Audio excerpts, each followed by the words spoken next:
How dare he? A man that never drove a truck or a tractor in his life. How dare he speak like that to all these hard-working people?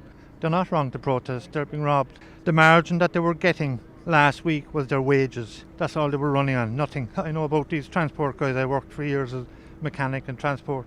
It's a very, very small margin what they're working for. And for Micheál Martin and his ministers and pals and it all to come out and say they're wrong, that they shouldn't protest and all this, and they'll bring the army on and drag them off the street as if they're criminals. It's totally wrong. How dare he do that? It's very wrong for him to do that, and that's why I came tonight to lend my support to him.